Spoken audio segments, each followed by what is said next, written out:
আর এবার রামপুরহাটের ছবি দেখাবো। রামপুরহাট থানায় বিক্ষোভ বিজেপির। পুলিশ এবং বিজেপি কর্মী সমর্থকদের মধ্যে রীতিমতো ধস্তাধস্তি বেঁধে যায়।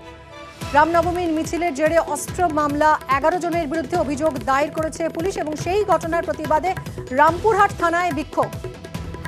বিজেপি কর্মী সমর্থকরা বিক্ষোভ দেখান রামপুরহাট থানায়।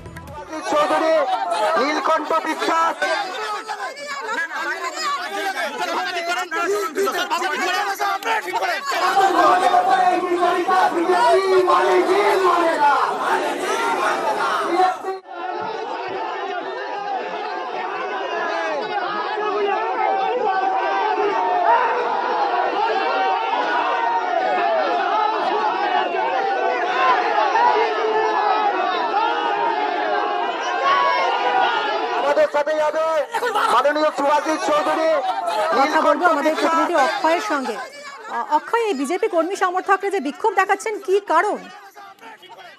দেখো, তোমাকে জানিয়ে রাখি, রামনবমীর যে শোভাযাত্রা বেরিয়েছিল রামপুরহাট শহরে এবং সেই শোভাযাত্রায় অস্ত্র প্রদর্শন করতে দেখা গিয়েছিল রাম ভক্তদের।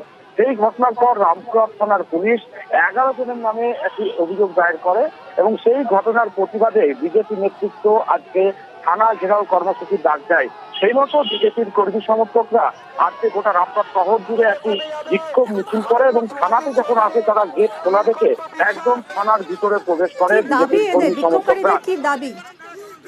বিজেপি কর্মী সমর্থকদের মূলত যেটা দাবি যে বিজেপি কর্মী এবং রাম ভক্তদের মিথ্যা মামলা দেওয়া হয়েছে পুলিশের পক্ষ থেকে, কোন রকম অস্ত্র প্রদর্শন করা হয়নি, তেমনটাই বিজেপির দাবি। এবং বিজেপি কর্মী সমর্থকরা রামপুরহাট থানার গেট টপকে যখন ভিতরে ঢোকে সে সময় রামপুরহাট থানার পুলিশ কর্মীদের সাথে ধস্তাধস্তি হয়। শেষমেশ একটি ডেপুটেশন জমা দেয় বিজেপি কর্মীরা। তারপর বিজেপি কর্মীদের যেটা অভিযোগ যে বিজেপি কর্মীদের নামে এবং রাম ভক্তদের নামে মিথ্যা অভিযোগ দায়ের করেছে পুলিশ।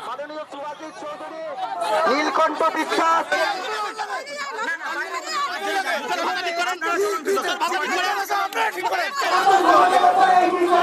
বিক্ষোভ কি এখনো চলছে নাকি পরিস্থিতি এখন নিয়ন্ত্রণে?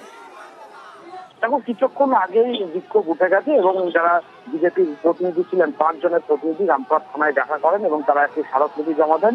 পুলিশের তরফ থেকে আশ্বাস দেওয়া হয় বিষয়টি খতিয়ে দেখা হবে।